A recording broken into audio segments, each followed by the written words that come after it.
A quiet night at the museum turns into a bloodbath when rival syndicates ambush Seoul's most ruthless boss. They had him cornered. They had the heavy artillery. But they didn't count on a high school teacher being his shield. Before we dive into how she turns ancient relics into tactical cover to save a mafia kingpin, let me know down in the comments. Where in the world are you watching this from tonight? Because I need to know. If you were in Ayanna's position, trapped with a deadly billionaire and 30 armed mercenaries closing in, what would you do? Drop your survival plan below. Because Ayanna's about to rewrite the rules of the underworld. The air in the grand atrium didn't just shatter. It exploded. 1 second, Kang Jae-Hyun stood as the untouchable apex predator of Seoul, his presence alone commanding the opulent gallery. The next, a suppressed sniper's bullet tore through a priceless Ming Dynasty vase, spraying the polished marble with porcelain shrapnel and the blood of his lead bodyguard. Deafening panic erupted. The rest of Jae-Hyun's elite security detail dropped in a synchronized deadly failure. As a second red laser sight danced directly across the center of Jae-Hyun's tailored chest, a hand clamped onto his collar with shocking force. Not a trained mercenary. Not a surviving guard. A woman in a muted lavender suit. Before the absolute ruler of the city's underworld could react, Ayanna Smith yanked him violently off his feet and dragged him into the pitch-black shadows of the Bronze Age exhibit. Jae-Hyun's immediate, violent instinct was to strike back, to regain absolute control. But her grip was unyielding. She didn't flinch at the chaos. She didn't scream. Her eyes locked onto his, stripping away his authority in a fraction of a second. Her voice a deadly, razor-calm whisper cutting through the gunfire. Move unless you want to be history. The marble floor vibrated under them as another volley of automatic fire chewed through the priceless exhibits. Jae-Hyun didn't do shadows. He didn't hide. His instinct was immediate, violent retaliation. As Ayanna dragged him behind the colossal base of a bronze Roman chariot, he twisted. In a blur of motion, his hand clamped around her throat, pinning her hard against the cold stone. His grip was lethal. Absolute. Who sent you? The words vibrated with a dark, terrifying promise. He didn't see a savior. He saw a variable. And Kang Jae-Hyun eliminated variables. Ayanna's pulse hammered frantically against his palm, but her eyes, dark, wide, and startlingly clear, didn't break contact. She didn't claw at his hand. She didn't beg for her life. Look at their boots, she breathed out, her voice barely a thread above the deafening gunfire. He frowned, the sheer audacity of her command stalling his lethal intent. 3 o'clock, she whispered, swallowing hard but keeping her gaze locked on his. Heavy tactical gear. Suppressed rifles. Your men were wearing Italian leather and carrying handguns. If I wanted you dead, I would have let the sniper take your head 5 seconds ago. Let go. A muscle feathered in his jaw. She was right. He released her, his dark eyes analyzing her with a chilling, sudden intensity. She wasn't Mafia. She wasn't an assassin. She was wearing a lavender suit that screamed public sector. Yet she was reading a kill box with terrifying clarity. You're a civilian, he murmured, wiping a smear of his dead bodyguard's blood from his cheekbone. The utter, predatory calm in his voice was more jarring than the gunshots.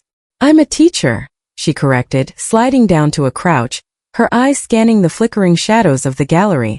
And right now you're standing in the fatal funnel of a crossfire. He watched her grab a heavy brass stanchion from a shattered velvet rope, her knuckles white. The power dynamic in the room was entirely wrong. Men bowed to him. Entire syndicates crumbled at his whispered word.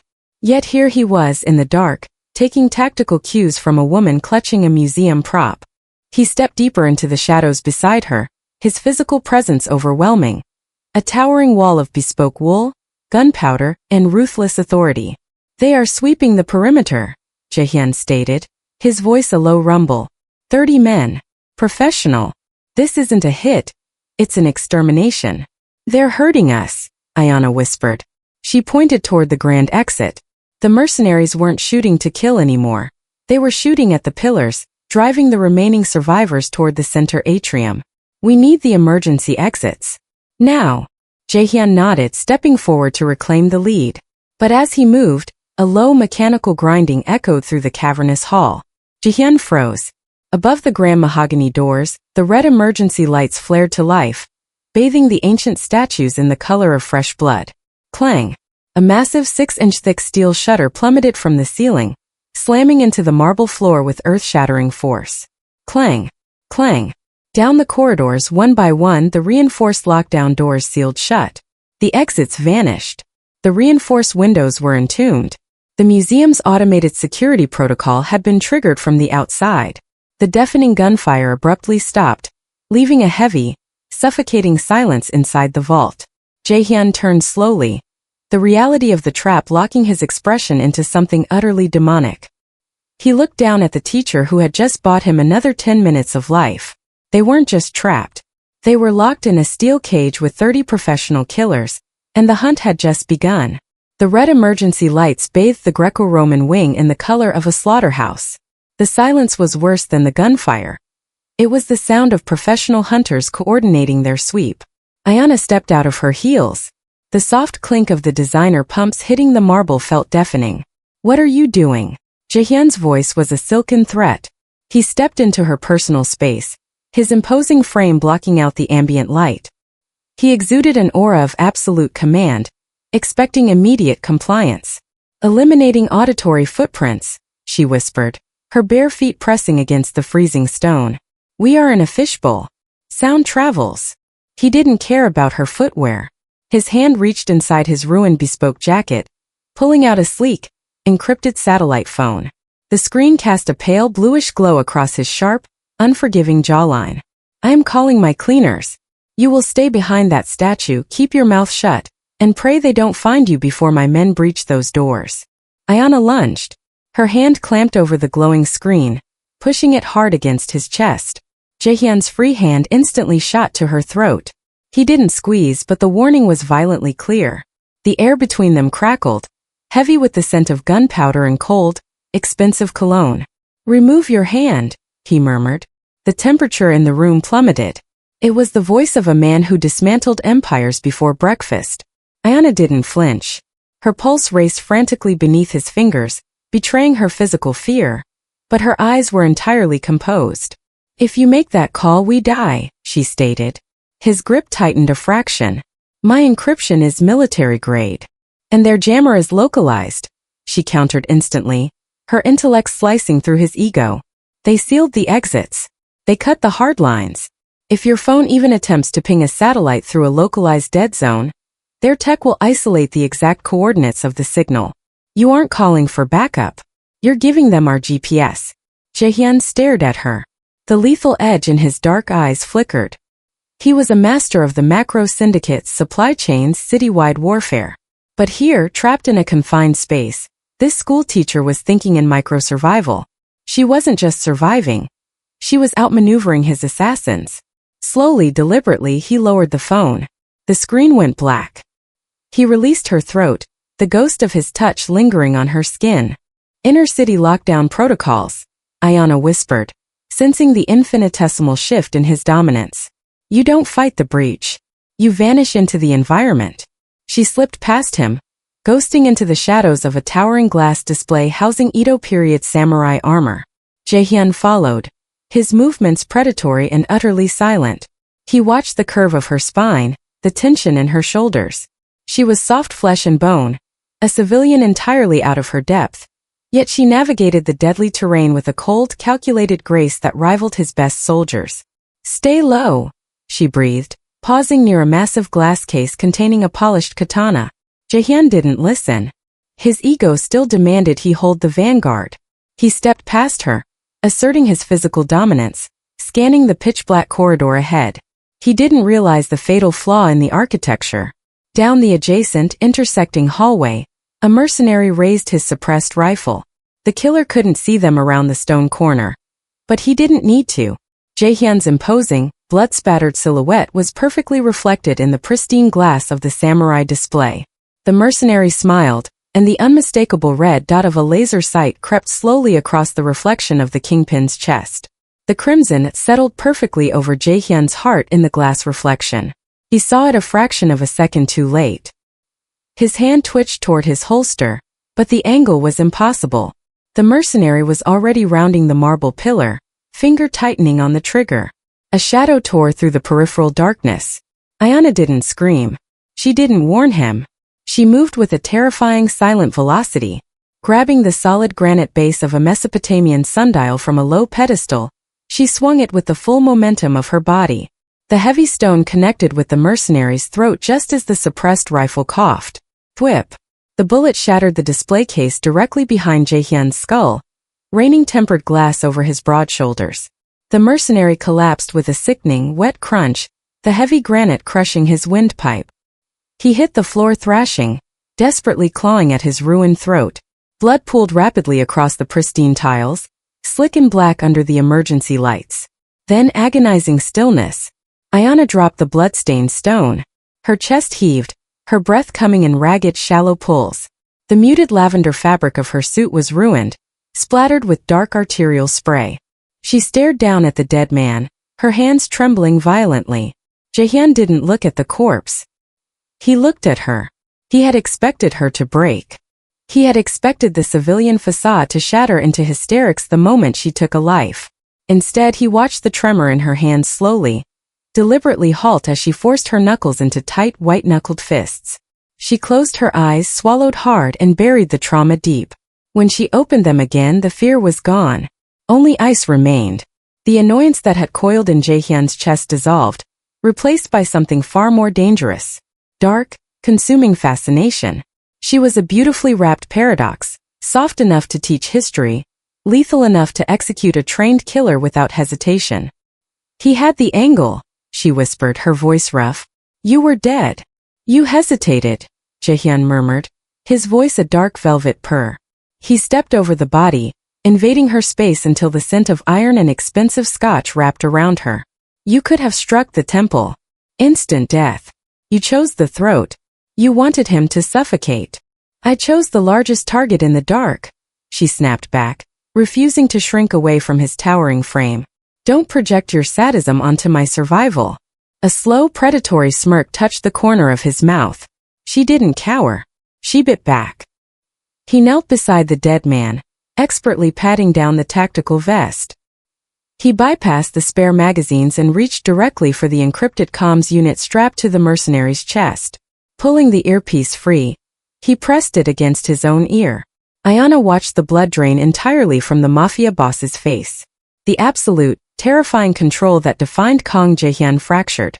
His jaw clenched so hard she heard the teeth grind. The temperature in the corridor seemed to drop 20 degrees. What is it? Ayanna asked, stepping closer. Jae-Hyun pulled the earpiece away, holding it out between them. The static cleared, and a calm, methodical voice echoed into the silent museum corridor. Sweep the east wing. I want Kang's head before the police arrive. Leave nothing breathing. Ayanna recognized the chillingly calm cadence. She had seen the man pouring Jae-Hyun a drink not 2 hours ago at the gala. That's... She started, the realization freezing her blood. My second in command, Jae-Hyun finished, his voice dropping to a hollow, terrifying whisper. The hit didn't come from my enemies, Ayanna. The call came from inside my own house. The medieval armory was a graveyard of rusted steel and suffocating shadows. Jae-Hyun moved through the exhibits differently now. The revelation of his lieutenant's betrayal hadn't just angered him. It had unchained something primal and terrifying beneath his bespoke exterior. He paused by a shattered glass case, his long fingers wrapping around the hilt of a 12th-century Venetian stiletto. The blade was blackened with age, but the edge was vicious. Keep your back to the tapestry, he commanded, his voice devoid of all human warmth. Before Ayanna could step backward, the heavy velvet drapery beside her ripped open. 2 mercenaries lunged from the blind spot, tactical knives drawn. Jae-Hyun intercepted them with the velocity of a striking viper. He didn't fight to survive. He fought to butcher. He caught the first man's wrist, snapping the joint with a sickening crack, and drove the antique stiletto directly up under the mercenary's ribcage. He didn't just stab him. He twisted the blade upward into the lung, leaning into the man's ear as he drowned in his own blood. The second attacker swung a tactical baton at Jae-Hyun's skull. The Mafia boss ducked, sweeping the man's legs out, sending him crashing onto the cold stone floor. Ayanna froze against the wall, her breath catching in her throat.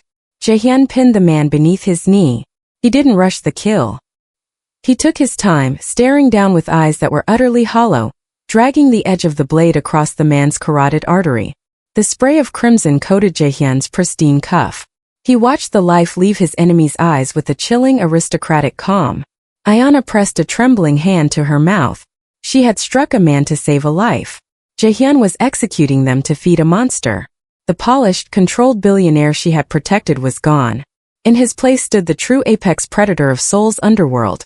A sadistic, remorseless king forged in blood. "You enjoyed that," she whispered, the horror slipping through her iron composure. Jae-Hyun stood slowly, wiping the antique blade on his ruined jacket. His dark eyes locked onto hers, entirely unrepentant. "I am recalibrating the food chain," he stated coldly. "Do not confuse my violence with a lack of control. It is a language my men understand." "It's a slaughter," she fired back, her moral center violently rejecting his darkness. "It is my empire," he growled, stepping toward her, closing the distance until his shadow swallowed her entirely. "And you are standing in the middle of a coup." A sharp metallic click echoed behind them. The first mercenary wasn't entirely dead. Dragging himself across the floor, he raised a secondary sidearm. His hand shook. The barrel wasn't aimed at the towering Mafia boss. It was aimed squarely at Ayanna's chest. The gun barked. Jae-Hyun didn't shout. He didn't hesitate. He violently shoved Ayanna into the stone alcove, throwing his massive frame across her line of sight. A wet, tearing sound ripped through the air. Jae-Hyun grunted, his body violently jerking as the bullet tore a jagged trench through his shoulder. He spun instantly, hurling the stiletto with lethal precision. It buried itself to the hilt in the shooter's skull. Total silence returned, broken only by the heavy wet drip of blood hitting the floor. Ayanna looked up. Jae-Hyun was swaying, his hand clutching his torn shoulder. Hot, dark blood poured over his fingers, soaking the remains of his suit. Above them, a heavy iron ventilation grate beckoned in the dim emergency light. "Climb," he rasped, his aristocratic mask finally slipping to reveal pure, agonizing pain. "If I bleed out on this floor, you belong to them." The galvanized steel pressed against Ayanna's spine like a coffin lid. The air inside the ventilation shaft was stagnant, thick with a century of undisturbed dust, and the sharp hot metallic scent of Jae-Hyun's blood. "Keep moving," he rasped from the suffocating darkness directly behind her. His voice lacked its usual silken menace. It was tight, strained. The bullet had torn through his shoulder, and maneuvering his massive, heavily muscled frame through a space designed for airflow was tearing the wound wider with every agonizing inch. "I can't go faster. There's a junction ahead," she whispered back, her elbows burning as she dragged herself forward over the ridged metal. The physical proximity was unbearable. Every time she paused, his broad chest brushed against her calves. His ragged breathing echoed off the aluminum walls, ghosting over her skin. The apex predator of Seoul was bleeding out in the dark, entirely dependent on the woman he had tried to intimidate 10 minutes ago. "Take the left duct," he commanded, the authority trembling just enough to betray his pain. "It routes over the central security hub." "You're guessing," she challenged softly. "I funded the museum's renovation," he ground out, a wet cough shuddering through his massive frame. "Left." She dragged herself into the left corridor. It was narrower. Too narrow. Behind her, Jae-Hyun stopped moving. A heavy, sickening thud echoed through the metal as his forehead rested against the floor of the shaft. Ayanna froze. Jae-Hyun. Silence. Just the heavy, uneven pull of his lungs. She twisted her upper body awkwardly in the cramped space, reaching back into the pitch black. Her fingertips met the ruined fabric of his suit, sticky and warm with fresh blood. "Don't stop," she ordered, her voice losing its softness. She gripped his uninjured bicep. The muscle beneath her hand was locked in rigid agony. "If you pass out in here, you die in here. I do not take orders from civilians," he whispered, a dark, bitter laugh catching in his throat. "You do right now," she fired back, her grip tightening, pulling him forward. "Use my momentum. Move." In the suffocating dark, a profound shift occurred. The untouchable Mafia kingpin pushed forward, using a public school teacher's strength to anchor his fading consciousness. His pride fractured, surrendering control to her sheer, unyielding will to survive. A faint slice of light broke the absolute darkness ahead. "The Great," Ayanna breathed, relief flooding her system. She crawled toward the pale, slatted illumination, the hum of computer servers vibrating beneath the thin metal floor. She reached the grate, pressing her palms against the heavy iron lattice. We're directly above the security room. If we can drop in quietly. Jae-Hyun dragged himself beside her. But his imposing frame, combined with the sudden shift in his dead weight as his injured arm gave out, was a devastating miscalculation. The rusted brackets holding the ductwork groaned. Wait! Ayanna gasped, feeling the steel floor buckle. Jae-Hyun's eyes widened, his uninjured hand violently grabbing her waist to pull her back. It was too late. The metal shrieked, shearing violently away from the concrete ceiling. Gravity seized them. They plummeted through a storm of dust and shattered plaster, crashing brutally onto the polished glass of the main security console. Sparks rained down as the monitors exploded beneath Jae-Hyun's back. Ayanna rolled off his chest, gasping for air, glass biting into her palms as she hit the floor. The blinding fluorescent lights burned her eyes. Before either could rise, the distinct, chilling sound of a heavy assault rifle chambering around echoed through the shattered room. Ayanna looked up. Standing perfectly still amidst the sparking debris, smiling down at them with dead, empty eyes, was the heavily armored mercenary captain. Well, the captain purred, aiming the barrel directly between Ayanna's eyes. Look what fell from the ceiling. The muzzle flash illuminated the captain's grin, but the bullet tore into the ceiling. Jae-Hyun hadn't just fallen. He had coiled. Despite the bullet tearing through his shoulder, the Mafia boss launched himself upward like a compressed spring. He didn't go for the gun. He drove a jagged 6-inch shard of tempered monitor glass directly into the gap of the captain's tactical armor, right beneath the armpit. The captain roared, stumbling backward. Jae-Hyun followed the momentum, his uninjured arm wrapping around the man's armored throat in a brutal blood-choking lock. They crashed into the server racks, the metallic crunch echoing over the hiss of severed wires. The console! Jae-Hyun roared, his muscles trembling under the sheer physical toll of the exertion. Ayanna didn't freeze. She scrambled over the sparking debris, shoving aside a shattered keyboard to reach the primary touchscreen. The security grid of the museum glowed in harsh green vectors. Behind her, a sickening snap signaled the end of the captain. Jae-Hyun dropped the massive body, leaning heavily against the servers. His breathing was a wet, ragged rasp. Override the primary grid, he commanded, his dark eyes fixed on the blinking red dots converging on their location. Drop the secondary fire doors. Sectors 3, 5, and 7.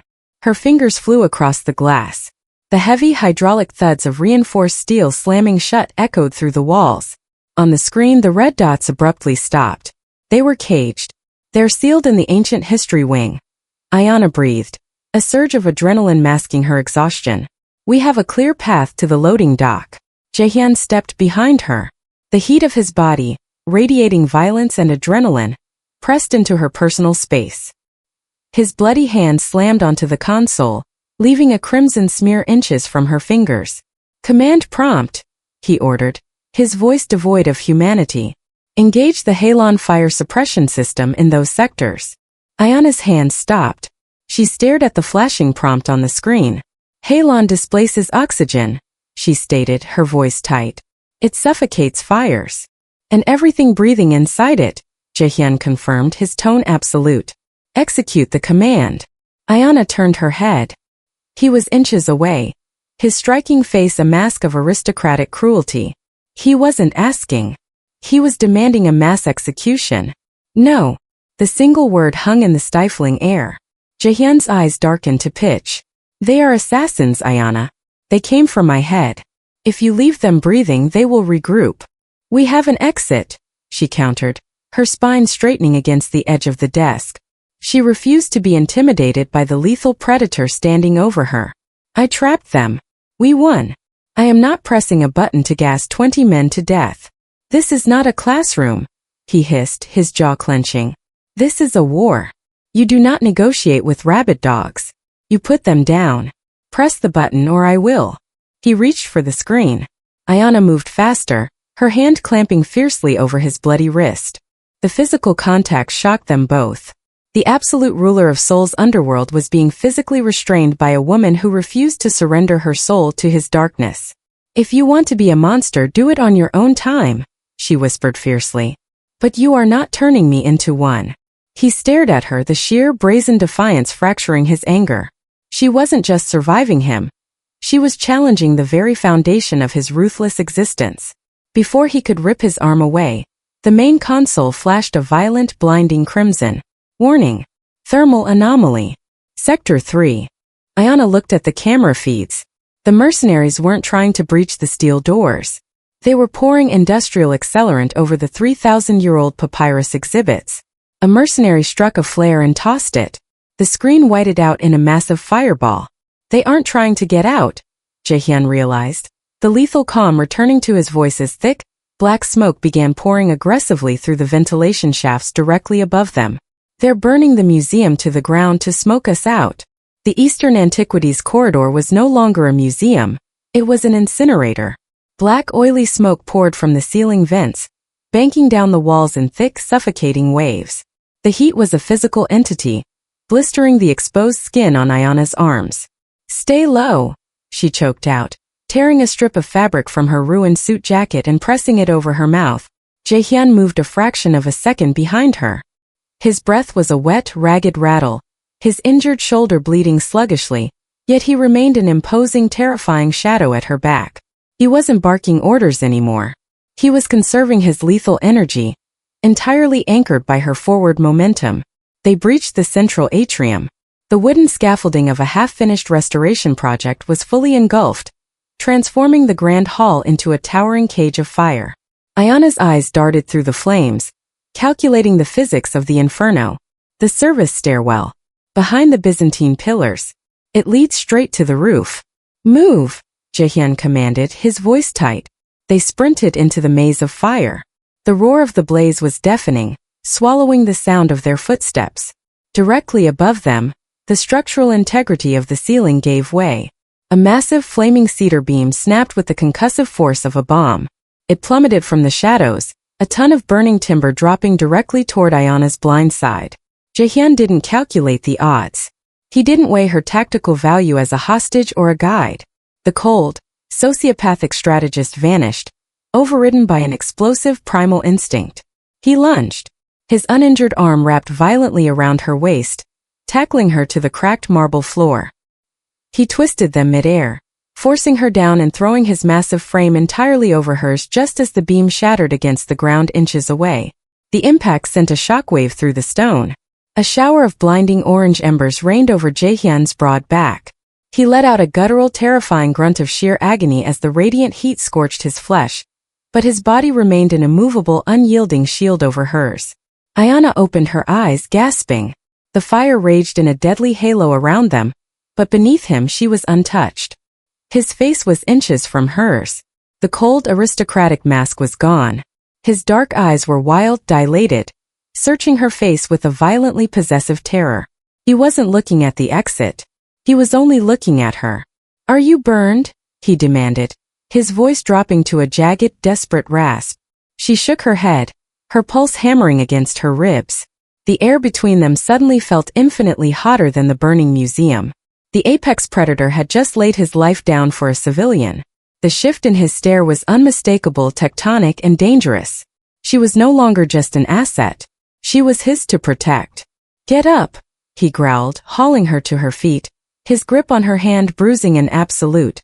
They kicked through the smoldering debris, slamming into the reinforced stairwell and ascending blindly through the smoke. Ayanna threw her weight against the roof access door. It burst open. Freezing razor-sharp night air slammed into their lungs, a shocking contrast to the suffocating heat. The deafening rhythm of heavy rotor blades chopped through the wind. Ayanna gasped, stumbling onto the gravel roof. Extraction. They found you. A sleek, black tactical helicopter hovered 50 feet away, its landing skids touching down heavily on the museum's helipad. The side door slid open, revealing armed men in dark tactical gear. Salvation. But Jae-Hyun stopped dead. His grip on Ayanna's hand went rigid, bone-crushing. She looked up at his face. The possessive warmth from the fire was entirely gone, replaced by a hollow, terrifying void. He was staring at the tail boom of the chopper. Painted in stark, silver venom against the black metal was a coiled viper, the crest of his second-in-command. Run, Jae-Hyun whispered, pulling her backward into the darkness just as the chopper's mounted spotlight snapped directly onto their faces. The blinding white beam of the spotlight trapped them against the rooftop gravel. Deafening rotor wash tore at Ayanna's ruined clothes. Over the mechanical roar, the unmistakable heavy clack-clack of a mounted machine gun chambering a round shattered the freezing night air. Jae-Hyun didn't hesitate. His hand, slick with his own blood, clamped onto hers like a vice. "The edge!" he roared over the wind. He dragged her toward the sheer drop of the museum's southern parapet. The adjacent building was an older, brutalist concrete structure, its flat terrace a terrifying 15-foot plunge downward and across a yawning black alleyway. "I can't make that jump," Ayanna screamed, her bare feet skidding on the loose gravel. "You will," Jae-Hyun commanded, his dark eyes flashing with absolute, terrifying certainty. "Do not look down." The roof behind them exploded into concrete shrapnel as the mounted gun opened fire. They hit the ledge at a dead sprint and launched into the abyss. Gravity seized them. For one suspended second, the neon-bled skyline of Seoul blurred around them, accompanied only by the whistling wind and the sound of gunfire. They struck the adjacent terrace hard. Ayanna rolled, the breath violently expelled from her lungs as she scraped across the rough concrete. A heavy, sickening thud echoed behind her. She scrambled up, gasping. Jae-Hyun! The Mafia boss hadn't rolled. He lay flat against the concrete, his massive frame unnaturally still. The impact had torn his shoulder wound entirely open. A dark, rapidly spreading pool of blood crept toward the terrace drain. Ayanna grabbed his lapels, pulling him up. "Get up. They're banking the chopper. They'll make another pass." Jae-Hyun forced himself onto his knees, a guttural groan ripping through his clenched teeth. His head fell heavily against her chest. The apex predator was crumbling. "Allie," he rasped, his breath hot and ragged against her collarbone. "Fire escape." She hauled his arm over her shoulder. His dead weight was crushing, pulling her down, but she locked her knees, wrapping her arm tightly around his solid waist. They descended into the claustrophobic, neon-lit labyrinth of Seoul's backstreets. A freezing drizzle had started, washing the blood down his expensive suit and onto her skin. Every step was agonizing. He leaned into her entirely, his face buried in the curve of her neck. The absolute dominance he carried like armor had fractured, surrendered to her sheer stubborn will. "Leave me." The words were barely a vibration against her skin. Ayanna flinched. It wasn't a noble sacrifice. It was a cold calculation. In his ruthless world, you cut the dead weight to survive. "Shut up and walk," she fired back, her muscles screaming under his weight. She refused to play by Underworld rules. "You dragged me into this hell. You don't get to die on me when it gets heavy." A low, dark sound rumbled in his chest, a pained, exhausted laugh. Even bleeding out, he was captivated by her defiance. They collapsed into the shadow of a rusted dumpster just as the alleyway entrance strobed with violent, flashing blue and red lights. The wail of police sirens tore through the rain. 3 squad cars screeched to a halt, blocking the only exit. Relief crashed over Ayanna. She let her head fall back against the wet brick wall. "Police! We made it!" She started to step out of the shadows, raising a hand. Jae-Hyun's bloody fingers locked onto her wrist with sudden terrifying strength. He yanked her violently back into the pitch-black alcove. His chest heaved. He looked at the flashing lights, his dark eyes devoid of hope, filled only with the cynical reality of the empire he had built. "Those aren't your saviors, Ayanna," he whispered, coughing a wet, dark splatter against the brick. "I bought the commissioner 5 years ago. My lieutenant holds the lease." The officers stepped out into the rain, drawing their weapons, pointing them directly into the dark alley. "They aren't here to rescue us," Jae-Hyun choked out, pulling her flesh against his bleeding chest. "They're here to finish the job." The silk sheets felt like ice. Ayanna sat up, the dull ache in her bruised ribs a sharp reminder that she wasn't dreaming. The sterile scent of hospital-grade antiseptic mixed heavily with the aroma of expensive dark roast coffee. She swung her bare feet onto the heated slate floor. Floor-to-ceiling reinforced glass had replaced the walls of whatever room she was in, offering a dizzying view of jagged, snow-dusted peaks. No roads, no neighboring lights, just absolute terrifying isolation. A gilded cage. The heavy oak door didn't click when it unlatched, it simply glided open. Kang Jae-Hyun stepped into the room. The bleeding, broken man from the alley was entirely gone. In his place stood the apex predator, wrapped in a bespoke black cashmere turtleneck that concealed his bandages, radiating a terrifying, absolute authority. He didn't bring a greeting. He brought a dossier. He tossed the thick manila folder onto the glass coffee table. It landed with a heavy, definitive thud. "You slept for 48 hours, he stated, his voice a smooth, dark velvet that offered no comfort. "The sedatives in your 4 were necessary for your transport." Ayanna stared at the small puncture bruise on the back of her hand. "You drugged me." "I secured you," he corrected coldly. He closed the distance between them. The sheer gravity of his physical presence sucked the oxygen from the room. "The police who cornered us in the alley are dead," he murmured, his dark eyes locking onto hers with a suffocating, possessive weight. "My loyalists extracted us, but the damage is done. The syndicate recovered the museum's internal server. They have your face, Ayanna. They know a public school teacher kept me breathing." She refused to shrink back into the mattress. "Then let me disappear. Give me a new identity. I have a life. A classroom." "Your classroom is a target," he whispered, his jaw feathering with violent tension. He reached out, his knuckles brushing a loose curl from her cheek. The touch was startlingly gentle, yet heavy with an ironclad claim. "You do not step outside these walls. You do not contact your world. From this second forward, your survival belongs exclusively to me." It was the ultimate power shift. He wasn't just hiding her, he was hoarding her. Ayanna batted his hand away, her eyes flashing with sharp analytical fire. "You're keeping me as a pet because your ego can't handle the fact that a civilian saved your life." A dark, dangerous smirk ghosted across his lips. He liked her defiance. In his ruthless world, everyone bowed. She bit back. "I am keeping you breathing," he murmured, turning toward the door. "Get dressed." The tailor left clothes in the wardrobe. As he turned, his encrypted tactical tablet slipped from his injured grip, clattering onto the slate floor. Ayanna dropped to a knee, picking it up before he could bend down. The screen illuminated under her fingertips. She froze. It wasn't a list of defensive protocols or an extraction plan. It was a highly detailed topographical map of Seoul's populated commercial districts. 32 locations were marked in blood-red ink. Beside them were logistical orders for heavy incendiary weapons, lockdown timers, and mass body disposal. She looked up, the air stalling in her lungs as the horrific reality of his strategy set in. "You aren't looking for the traitor," she breathed, the absolute moral rot of his world finally crashing down on her. "You're going to slaughter everyone." Jae-Hyun didn't blink. He just stared down at her, his expression entirely devoid of mercy.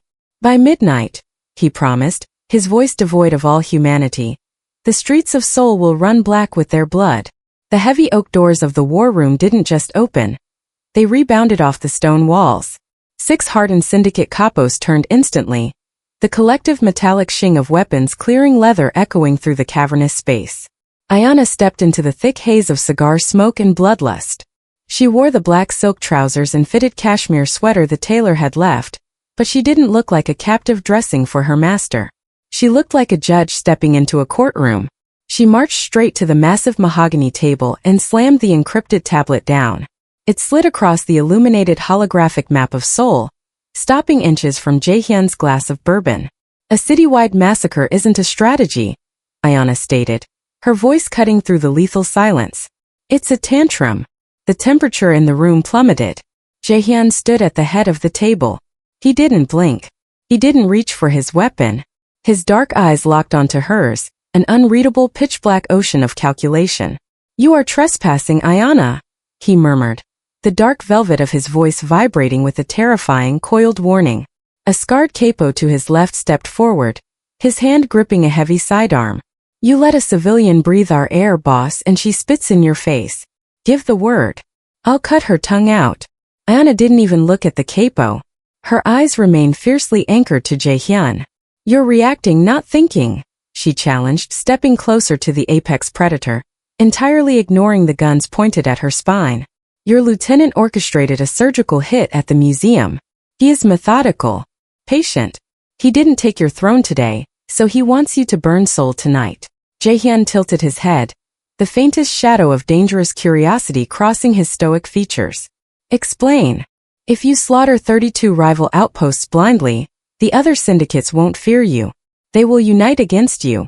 Ayanna fired back, her intellect dissecting his underworld with surgical precision. Your lieutenant is counting on your pride. He wants you to become the Mad King so he can step in as the rational savior. The war room went dead silent. The scarred capo snarled, raising his weapon toward Ayanna's temple. Shut your mouth, bitch, Before the capo could finish his breath, Jae-Hyun moved. He didn't draw a gun. He simply picked up the heavy crystal bourbon decanter and shattered it across the capo's skull. The man collapsed in a heap of blood and glass. The remaining 5 capos froze, terror-locking their lungs. Jae-Hyun slowly pulled a monogrammed handkerchief from his pocket, wiping a drop of amber liquid from his knuckles. He didn't look at his bleeding soldier. He looked only at Ayanna. The next man who interrupts her, Jae-Hyun whispered, his voice an absolute, chilling decree of power, will feed my hounds. He tossed the bloody handkerchief onto the capo's chest. The dynamic in the room inverted entirely. Jae-Hyun wasn't just protecting a liability. He was elevating a queen. The raw, unfiltered admiration in his dark eyes was deeply possessive and entirely terrifying. You see a trap, Jae-Hyun murmured, leaning across the table toward her, his proximity a heavy, intoxicating weight. So what is your move, little architect? Before Ayanna could answer, the holographic map on the table violently glitched. The blue lights of Seoul instantly bled into a flashing, aggressive crimson. A deafening synthetic siren tore through the mountain estate, rattling the bulletproof glass. Jae-Hyun's head snapped up, his aristocratic mask shattering into pure cold dread. The impenetrable fortress wasn't just breached. The blast doors at the end of the hallway were already exploding. The sirens abruptly died, plunging the mountain estate into pitch-black silence. Ayanna stood perfectly still in her quarters. The heavy oak door hadn't opened, but the temperature in the room had shifted. A draft. The reinforced balcony lock had been bypassed. She didn't gasp. She didn't retreat to the bed. Her eyes adjusted to the moonlight spilling across the slate floor, catching the elongated shadow of a man holding a suppressed pistol. He was moving methodically toward her pillows. Ayanna backed silently into the en-suite bathroom. Her hands flew over the housekeeping cart left by the staff. Bleach. Ammonia. The lethal chemistry of the inner city. She dumped the industrial bottles into the heavy ceramic bathtub, twisting the scalding hot water valve to maximum. A noxious, invisible cloud erupted instantly. The assassin stepped into the doorway, raising his weapon into the dark.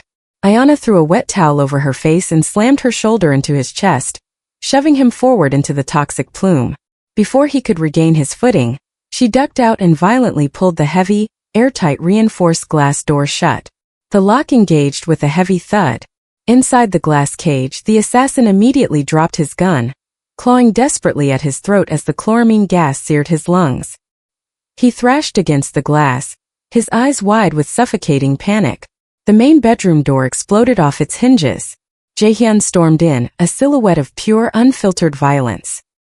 His bespoke shirt was ruined, soaked in fresh blood from the hallway breach.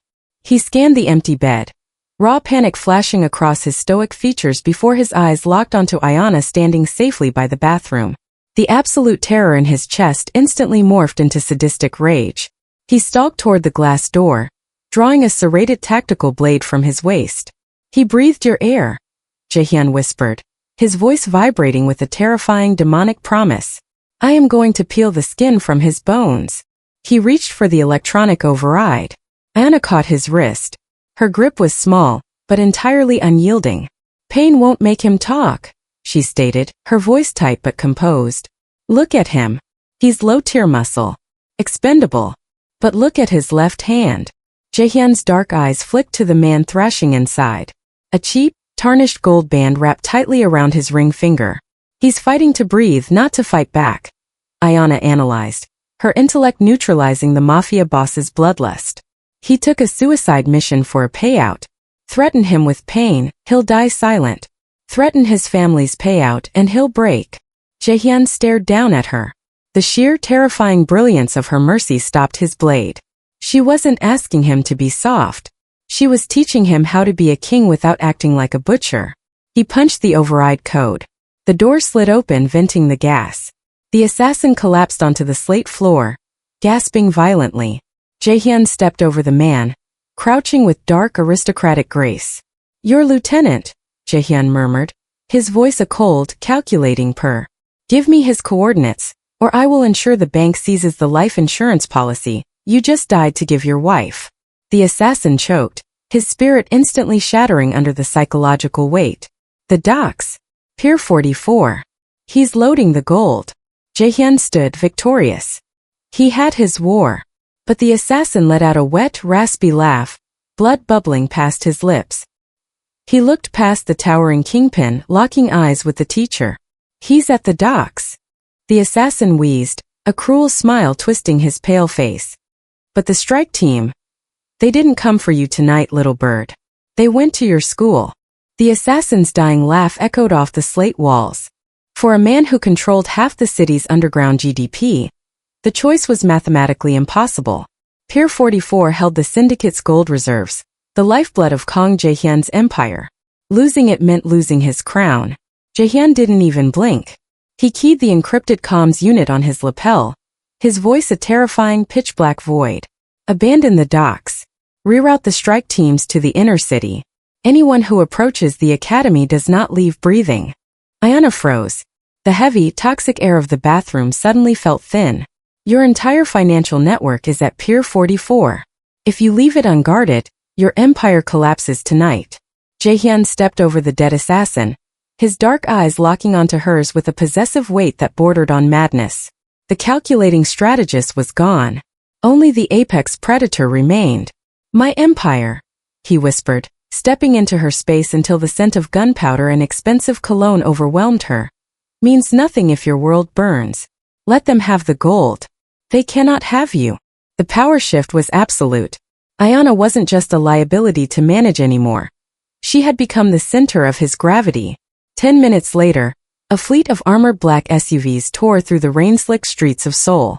Ayanna sat in the back of the lead vehicle, watching the neon reflections warp across Jae-Hyun's stoic, ruined face. He was loading a heavy tactical sidearm with terrifying methodical precision. They skidded to a violent halt outside the wrought iron gates of her school. The courtyard was flooded with the harsh headlights of rival syndicate trucks. A dozen armed men were dousing the brick facade of the library in gasoline. Standing at the center, holding a flare, was a rival underboss who had allied with Jae-Hyun's traitorous lieutenant. Jae-Hyun didn't wait for his men to secure a perimeter. He kicked his door open and stepped out into the freezing downpour. He didn't draw his weapon. He walked toward the armed men with the chilling, untouchable arrogance of a king stepping onto a battlefield. "Kong," the underboss sneered, holding the red-hot flare over the gasoline-soaked pavement. "You should be at the docks, bleeding out with your loyalists. You lost." Jae-Hyun stopped 10 feet away. The rain washed the blood from his cashmere sweater, but his eyes were blacker than the night sky. "You touched her sanctuary," Jae-Hyun stated. The sheer demonic calm in his voice made the rival's heavy muscle physically step back. "That was your final miscalculation." Ayanna pushed the heavy SUV door open, her boots hitting the wet asphalt. "Jae-Hyun, no." She was too late to offer a calculated mercy. Jae-Hyun drew his sidearm with blinding speed. He didn't aim for the rival's chest. He didn't aim for the men holding the rifles. He fired a single, deafening shot directly into the underboss's kneecap. The man shrieked, collapsing onto the soaked pavement, dropping the flare harmlessly into a puddle of water. The remaining mercenaries froze, utterly paralyzed by the sheer brutality of Seoul's true king. Jae-Hyun stepped over the screaming man, his pristine leather shoe pinning the rival's throat to the asphalt. He looked past the dying man, his eyes finding Ayanna standing in the rain. He wanted her to see this. He needed her to understand the absolute, monstrous lengths he would go to ensure she was untouchable. Without breaking eye contact with the woman who held his soul, Kang Jae-Hyun pointed the barrel down and pulled the trigger. The gunshot echoed through the empty schoolyard, finalizing his descent into darkness. But as the rival's blood washed into the rain drains, Jae-Hyun didn't realize that in protecting her world, he had just forced Ayanna to make a terrifying choice about her own. The metallic zip of the canvas duffel bag sliced through the suffocating silence of the penthouse bedroom. Ayanna threw her ruined, blood-stained clothes into the bag. She wasn't moving with the frantic, erratic energy of prey. She was moving with cold, terrifying finality. The heavy oak door didn't just open, it was shoved. Jae-Hyun filled the frame. The rain from the schoolyard still clung to his dark hair, and the metallic tang of gunpowder hung heavily in the air around him. His eyes darted from the packed bag to her face. For the first time since the museum, the absolute chilling composure of the Mafia boss fractured into visible panic. "What are you doing?" he demanded, the silken authority in his voice snapping into a harsh command. "Leaving," Ayanna replied, not breaking her rhythm. Jae-Hyun crossed the slate floor in 3 predatory strides. He grabbed the canvas strap, his knuckles white, tearing the bag from her grip and throwing it violently across the room. It hit the reinforced glass with a heavy thud. "The streets are a war zone," he snarled, leaning over her, his chest heaving. "My lieutenants are hunting you. I just burned my own gold reserves to secure your perimeter." Ayanna didn't flinch. She stepped directly into his shadow, tilting her chin to meet his furious stare. "You executed a man in cold blood on my school's pavement," she fired back, her voice ringing with a righteous, unyielding fury that stopped him dead. "Do not dress your sadism up as my salvation." His jaw locked, a dangerous muscle feathering near his ear. "Every body that dropped tonight was the price of your survival. You belong to me now. I am keeping you safe." "No. You are keeping me caged," she countered, her intellect piercing straight through his underworld armor. "You didn't pull that trigger to protect my classroom. You pulled it because your empire is slipping, and you needed to feel like a god again. I will not be the patron saint of your slaughterhouse, Jae-Hyun." The truth hit him like a physical blow. The aristocratic, untouchable mask slipped entirely. "If you walk out that door," he whispered, his voice vibrating with a dark, suffocating possessiveness, "my enemies will tear you apart. Then I'll die on my own terms," Ayanna stated softly, her emotional resilience finally breaking his dominance. She walked past his towering frame to retrieve her bag. "You want to be a king? Build a kingdom. Right now you're just a monster ruling over ashes. And I don't belong in the ashes." She hoisted the bag onto her shoulder and walked straight toward the exit. She expected him to draw a weapon. She expected him to summon his guards to physically restrain her. He didn't. As her hand reached for the heavy brass handle, Jae-Hyun moved with blinding speed. His massive arms slammed against the heavy wood, barring the door entirely. Ayanna braced for the violence. It never came. Instead, his imposing frame shuddered. He leaned his forehead heavily against the doorframe, trapping her not with physical dominance, but with a sudden, devastating gravity. The apex predator of Seoul stripped away his crown, leaving only a man drowning in the dark. His hand, the same hand that had just ended a life without hesitation, trembled as it slowly reached out, his fingertips blindly catching the soft fabric of her sleeve. "Don't," he choked out, his voice cracking into a raw, unrecognizable rasp that sent a shockwave straight to her core. "Show me how to build it." The canvas duffel bag hit the slate floor. Ayanna didn't step back into his embrace. She stepped past him, walking straight back into the lion's den. Jae-Hyun followed. The raw, bleeding vulnerability he had just exposed at the doorway vanished, instantly replaced by an absolute, terrifying focus. He didn't sit at the head of the mahogany table. He stood directly behind Ayanna's chair, a lethal towering shadow anchoring her to the very center of his empire. The remaining capos stared. The metallic scent of blood from their beaten comrade still hung heavily in the air. "If I stay," Ayanna's voice cut through the cigar smoke, cold and definitive, "the slaughter stops. We do not burn the city. We buy it." A capo scoffed, a fatal miscalculation. Jae-Hyun's hand snapped to the hilt of his tactical blade, his dark eyes flashing with an immediate, violent promise. Ayanna raised a single hand, silencing the kingpin without even looking at him. The power dynamic inverted flawlessly. She didn't need his physical protection. She was wielding his absolute authority. "Your lieutenant expects a ground war," she stated, sliding the encrypted tablet to the center of the table. "He wants you to waste your loyalists assaulting Pier 44. But his power doesn't come from his guns. It comes from the front companies paying his men." She tapped the glass screen. Holographic blueprints of 3 major logistics firms illuminated the darkroom. "These are his shipping fronts," Ayanna analyzed, her intellect slicing through their archaic underworld tactics with surgical precision. "Their corporate structures are hollow. I read the ledgers you pulled from the museum. They are severely over-leveraged." Jae-Hyun leaned closer, his broad chest brushing her shoulder. The physical proximity was electric, but his mind was entirely captivated by her ruthless logic. A financial bleed. A hostile takeover, she corrected, her dark eyes locking onto the illuminated map. You control the Port Authority's pension fund. Liquidate it. Buy his debt out from under him. Freeze his accounts through your shell corporations by dawn. When his mercenaries realize their wire transfers are bouncing, they won't fight for him. They'll turn on him. The war room fell into a stunned, suffocating silence. It was a bloodless execution. Brilliant. Devastating. Jae-Hyun looked down at her. The possessive obsession in his chest locked into something far more dangerous. Absolute, kneeling reverence. She was no longer just his shield. She had just become the deadliest sword in his arsenal. Execute the trades, Jae-Hyun commanded the room, his voice a low, vibrating rumble that brokered no hesitation. Every asset. Gut him. As the capos scrambled to initiate the financial strike, the stifling tension broke. Jae-Hyun's hand rested heavily on the back of Ayanna's chair, his thumb subtly tracing the line of her collarbone, a silent, burning oath of fealty to his new architect. Hours later, Ayanna stood alone in her private quarters, the adrenaline finally settling. She had just orchestrated the collapse of a criminal faction without firing a single bullet. Then a sound shattered the quiet. A sharp, synthetic vibration. Ayanna froze. It was coming from her ruined lavender suit jacket. She pulled out her personal civilian cell phone. The phone Jae-Hyun had forced her to power down. The phone that shouldn't have any signal inside an encrypted, lead-line fortress. The caller ID was blocked. She swiped to answer, bringing the cold glass to her ear. Your hostile takeover was beautifully executed, Miss Smith.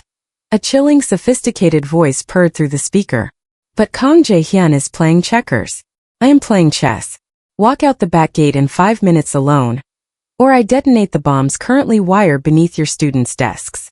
The voice on the line was cultured, devoid of the brute malice Jae-Hyun's men possessed. It was the voice of a serpent. No cops. No crossfire. Just a civilized conversation between the new architect of Seoul and its true king. The rival purred. You have 1 hour, Miss Smith. Or I press the button. The line went dead. The bedroom door violently swung open. Jae-Hyun stood framed in the threshold, his eyes dropping instantly to the civilian phone in her hand. The temperature in the room plummeted to absolute zero. Who? He demanded, the single word vibrating with lethal intent. Your rival, Ayanna answered, her voice terrifyingly steady. He has C4 under my students' desks. He wants a meeting. Just me. For a bloodless truce. Jae-Hyun didn't hesitate. He didn't weigh the tactical advantage. He crossed the room in 2 massive strides, snatching the phone from her grip and crushing the device to glass and plastic dust in his bare fist. You are not leaving this mountain, he snarled, a violent, possessive madness bleeding into his aristocratic features. He turned his head toward the hallway, his voice echoing like thunder. Seal the estate. Level 4 lockdown. No one breathes outside these walls. Heavy steel blast doors instantly thudded shut across the corridors. Jae-Hyun, stop. Ayanna stepped directly into his path, forcing him to look at her.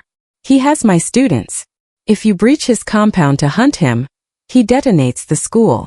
I have to negotiate. I will slaughter his entire bloodline before I let you walk into his crosshairs, Jae-Hyun roared, the sheer volume rattling the reinforced glass. The calculating kingpin was gone. Only a terrified, rabid protector remained. They are civilian casualties. They are irrelevant. You are my only priority. The words hit Ayanna like a physical strike. She stared up at the apex predator. His chest heaved, his dark eyes wide and dilated with an obsession that had completely eclipsed his intellect. He wasn't thinking like a general anymore. He was thinking like a fanatic. He would let innocent children burn to keep her locked in his gilded cage. You're right, Ayanna whispered, letting her posture soften. She lowered her eyes, masking the razor-sharp calculation assembling in her mind. I can't save them. I'll stay. The frantic tension draining from Jae-Hyun's massive frame was instantaneous. He exhaled a ragged breath, pulling her flesh against his chest, burying his face in her curls. His heartbeat was hammering against her cheek, erratic and desperate. I will rebuild your world, he murmured into her hair. A dark, heavy oath of absolute devotion. I promise. I know, she breathed. While his eyes were closed, Ayanna reached into her pocket. Her fingers found the small glass vial of medical-grade liquid sedative. She had slipped from the medical cart during her recovery. Drink, she offered softly, pulling away just enough to hand him his half-empty crystal glass of bourbon from the nightstand. Your shoulder is bleeding again. We both need to calm down. Jae-Hyun didn't look at the glass. He only looked at her, entirely captivated by her sudden, willing surrender. He took the crystal, tipping the amber liquid back in one swallow. 10 seconds later, the glass shattered against the slate floor. Jae-Hyun swayed, his knees violently buckling. He looked up at her from the floor, raw, agonizing betrayal fracturing the devotion in his fading eyes just before he lost consciousness. Ayanna stepped over the fallen king of Seoul, pulled a heavy wool coat over her shoulders, and walked out into the freezing night alone. The rusted steel doors of the decommissioned shipyard warehouse shrieked as they slid open. Ayanna stepped over the threshold. She carried no weapons. She wore no tactical armor. Wrapped only in a heavy wool coat, she walked into a cavernous slaughterhouse filled with 50 heavily armed mercenaries. Every laser sight instantly snapped to her chest. She didn't flinch. She kept her chin raised, channeling the absolute, terrifying stillness of the king she had left unconscious on a slate floor. At the center of the concrete expanse sat the Viper, Seoul's rival syndicate boss, casually swirling a glass of wine. Standing strictly at his right was Jae-Hyun's former lieutenant, the traitor who ordered the hit at the museum. I must admit, Miss Smith, the Viper purred, his smile like a razor blade. I expected Kang to burn the city to keep you. I didn't expect the pet to walk off the leash. I'm not a pet, Ayanna stated. Her voice echoed off the high damp ceilings devoid of all fear. And you don't have explosives under my students' desks. The Viper's smirk faltered a fraction. A bold bluff for a dead woman. It's not a bluff. It's basic accounting, Ayanna countered smoothly, stepping deeper into the kill zone. She ignored the guns and locked eyes directly with Jae-Hyun's traitorous lieutenant. 3 hours ago, I executed a hostile takeover of all your logistical fronts. Your accounts are frozen. Your offshore pensions are liquidated. The lieutenant sneered. We already know, bitch. Kang thinks starving me will stop this coup. It won't. I have the Viper's backing. Do you? Ayanna tilted her head, delivering the psychological kill shot. The Viper didn't use his syndicate to absorb your debt. He used your own frozen assets to buy out your men. Check your encrypted ledger right now. The routing numbers for your missing gold match the Viper's holding companies in Macau. He isn't backing your coup. He's bankrupting you to buy your army for himself. The warehouse went dead silent. The lieutenant's head snapped toward the Viper. The sophisticated, cultured facade of the rival boss violently cracked. He reached for his sidearm. He was a fraction of a second too late. The lieutenant drew his weapon, aiming it squarely between the Viper's eyes. Instantly, the Viper's loyalists raised their rifles at the lieutenant. The lieutenant's remaining men raised theirs in return. In less than 60 seconds, standing entirely unarmed, a high school teacher had engineered a catastrophic, fatal Mexican standoff inside a rival empire. 30 miles away, high in the mountains, Kang Jae-Hyun's dark eyes violently snapped open. The residual sedative burned through his veins like battery acid, but the sheer apocalyptic terror in his chest immediately overrode the drug. He staggered up from the cold slate floor, his breath coming in ragged, desperate pulls. The penthouse was empty. She was gone. The absolute, calculated dominance of the Underworld king shattered completely, leaving behind something utterly unhinged. He didn't pick up a radio. He didn't summon his capos. He didn't formulate a tactical siege.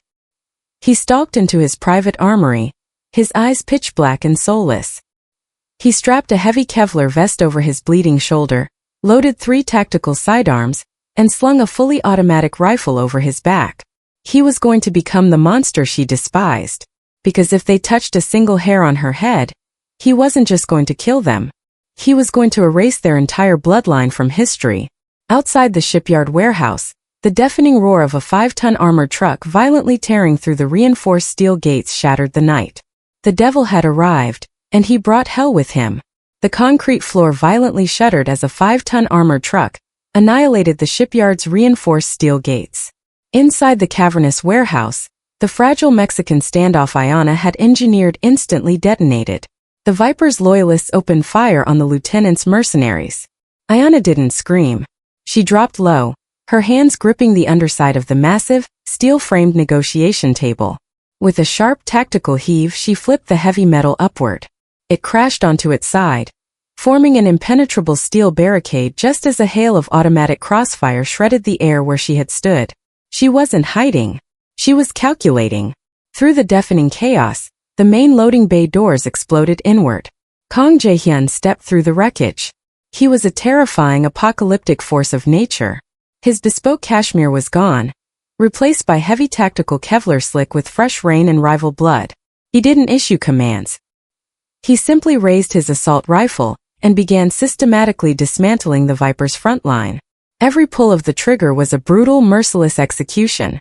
He was a demon unchained, burning his own soul to secure her survival. Ayanna watched from behind the steel table. This was the monster she had tried to suppress. But as his pitch-black eyes frantically scanned the kill zone, ignoring the bullets sparking off the concrete around him, she saw the raw, agonizing devotion driving his slaughter. His eyes locked onto her barricade. The sheer, violent relief that crashed across his bloody face stripped away every ounce of his aristocratic armor. He surged across the warehouse, sliding behind the flip table. The proximity was electric. The scent of cordite, rain and coppery blood washed over her. He grabbed her shoulder, his grip bone-crushing and desperate, pulling her flesh against his armored chest. "You drugged me," he breathed, the words a jagged, furious rasp. "I saved your empire," she fired back, her dark eyes entirely unapologetic. "Now hand me a weapon." Jae-Hyun's jaw locked. The dominance shift was absolute. He didn't argue. He didn't try to lock her away. He drew a sleek, suppressed sidearm from his tactical vest and pressed the grip into her palm. 2 o'clock. "Sniper on the catwalk," she commanded, chambering around. Jae-Hyun didn't hesitate. He pivoted, unleashing a burst of suppressed fire that dropped the marksman instantly. Ayanna covered his blind spot, firing twice to stagger an advancing mercenary before Jae-Hyun finished the kill. They weren't king and captive anymore. They were a seamless, lethal ecosystem. Her intellect directed the slaughter. His violence executed the strategy. The gunfire began to thin as the rival factions decimated each other, leaving only the choking haze of gunpowder and the groans of the dying. Jae-Hyun lowered his rifle, his chest heaving. He turned to her, his dark eyes burning with an intense, possessive reverence. He reached out, his blood-soaked fingers gently tracing her jawline. The apex predator had finally bowed to his architect. "We leave," he commanded softly, the demonic rage finally dissolving into profound relief. Before Ayanna could take a single step toward him, a chilling click echoed directly behind her ear. Jae-Hyun's entire body went rigidly paralyzed. The color violently drained from his face. A heavy arm wrapped around Ayanna's throat, yanking her backward. The icy barrel of a .45 caliber pistol pressed agonizingly hard against her temple. "Drop the rifle, boss," the traitorous lieutenant whispered, his voice trembling with manic desperation. "Or I paint this warehouse with her brains." The absolute ruler of Seoul was about to lose the only thing he could no longer live without.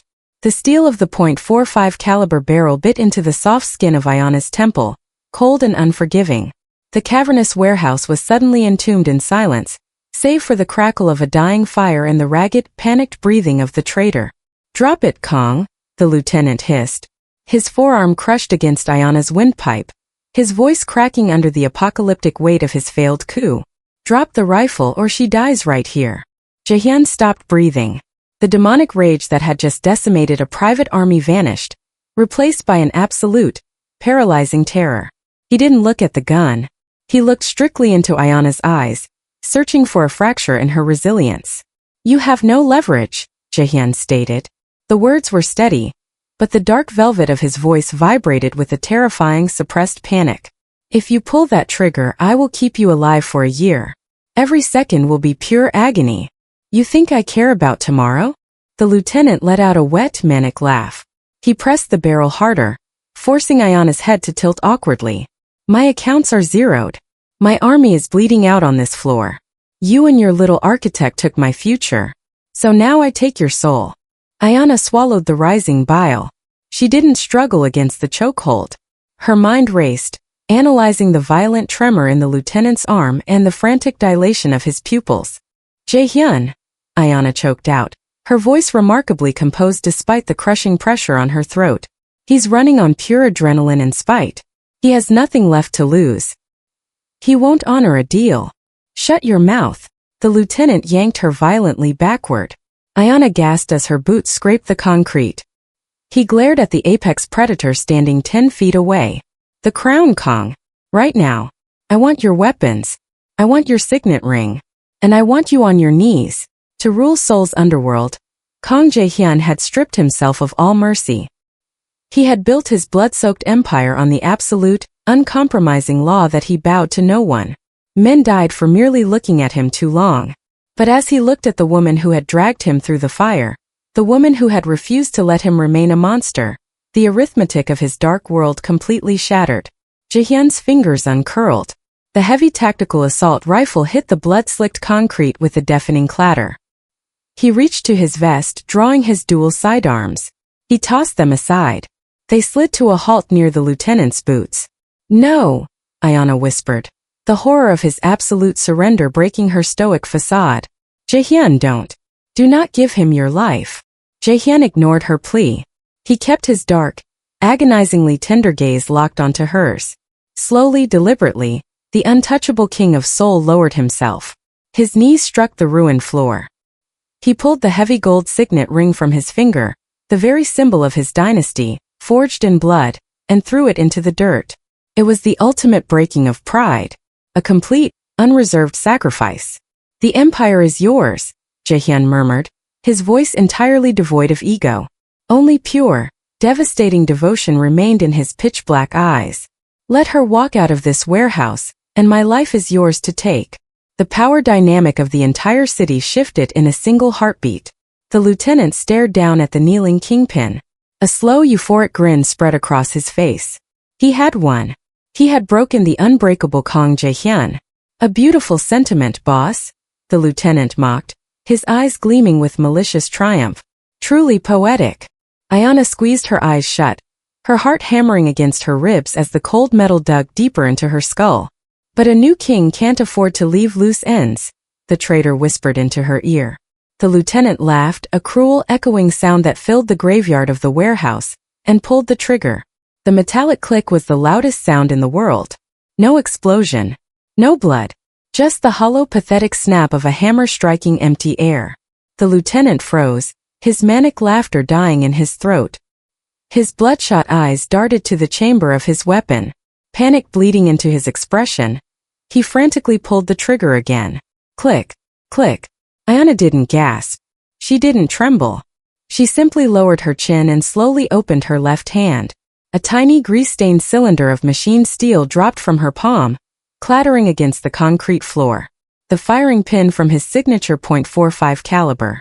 She had stripped it from the spare weapon resting on the Viper's table during the chaotic seconds of the negotiation.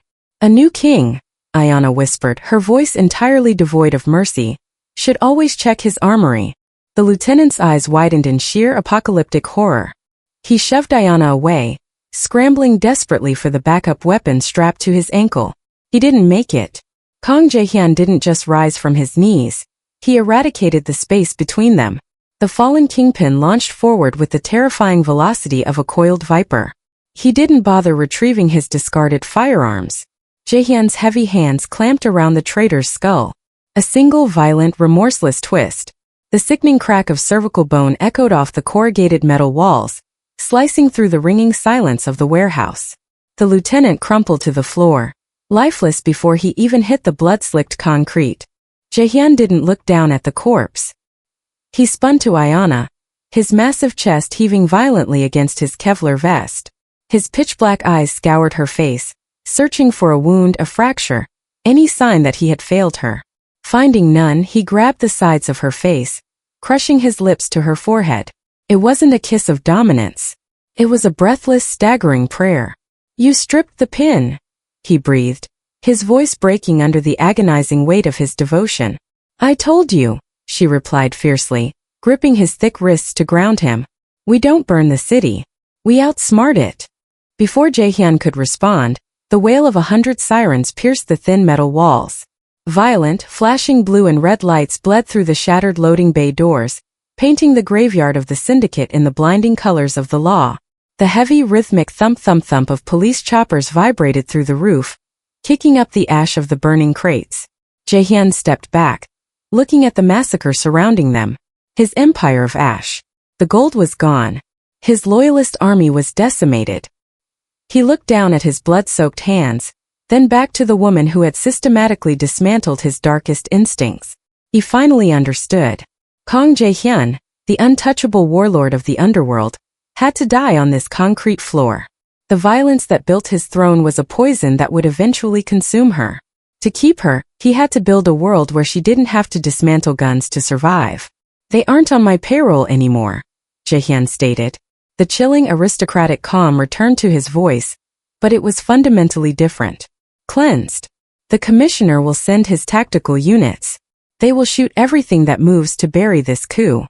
Ayanna knelt, picking up his discarded gold signet ring from the dirt. She stood and pressed the heavy metal back into his palm. Then we don't give them a target. Where is the exit? A heavy megaphone crackled outside, vibrating through the bullet-riddled steel. This is the Seoul Metropolitan Police. The perimeter is sealed. Drop your weapons. Jae-Hyun's fingers closed tightly around the gold ring, sealing his oath. His dark eyes locked onto the rusted iron grate concealing the service tunnels beneath the floorboards. A deafening explosion rocked the foundation as the outer blast charges blew. Dust rained from the rafters. We have exactly 2 minutes before the SWAT team's breach, Jae-Hyun whispered, pulling her flesh against his side as they sprinted toward the shadows. Run! The Seoul skyline wasn't a battlefield anymore. It was a chessboard. And from the 80th floor of the newly minted Kong Holdings Tower, the board looked pristine.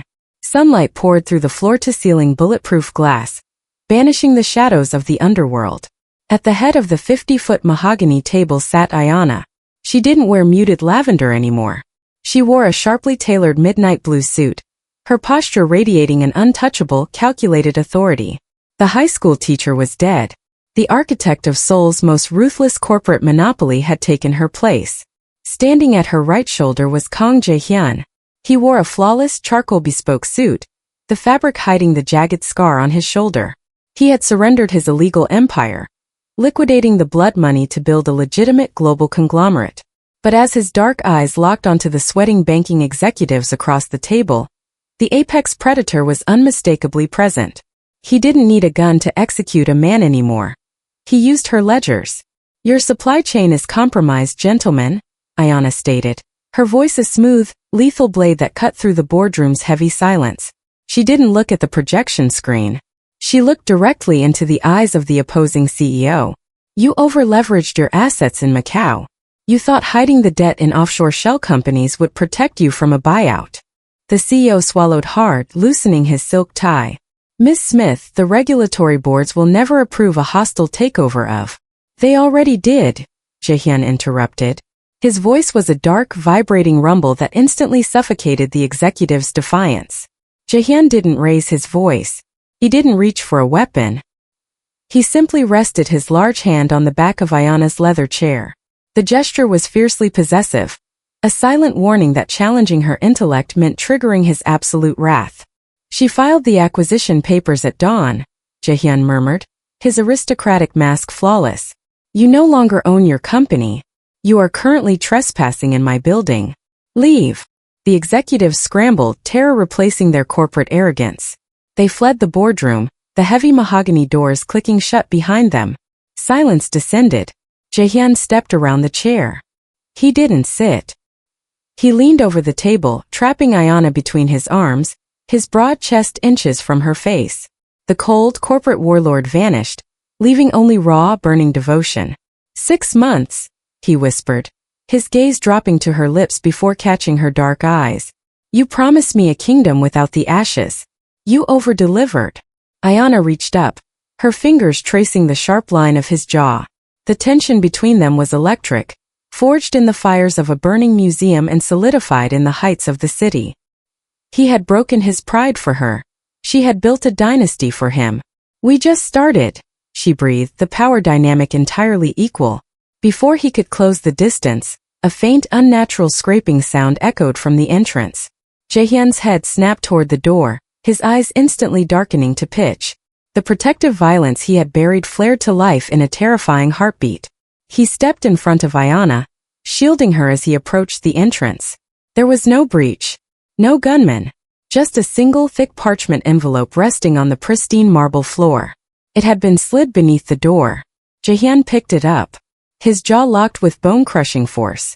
It wasn't sealed with wax. The dark crimson crest binding the paper was dried blood. Ayanna stepped to his side, her strategic mind instantly analyzing the symbol stamped into the blood. A double-headed eagle clutched in a crown. Not a Seoul syndicate. A global cartel. Jae-Hyun ripped the envelope open. A single heavy card fell into his palm. The message was written in immaculate English calligraphy. Seoul is yours, King Kong. But the world belongs to us. We are coming for the architect. Jae-Hyun's hand crushed the paper, his breathing turning into a ragged, demonic snarl as he looked at the woman who was his entire world. The war for the city was over. But the war for her life had just begun. If you want to see Jae-Hyun and Ayanna take on a global cartel in Season 2, hit that subscribe button, like this video, and tell me in the comments. What was your favorite power move from Ayanna in this entire story?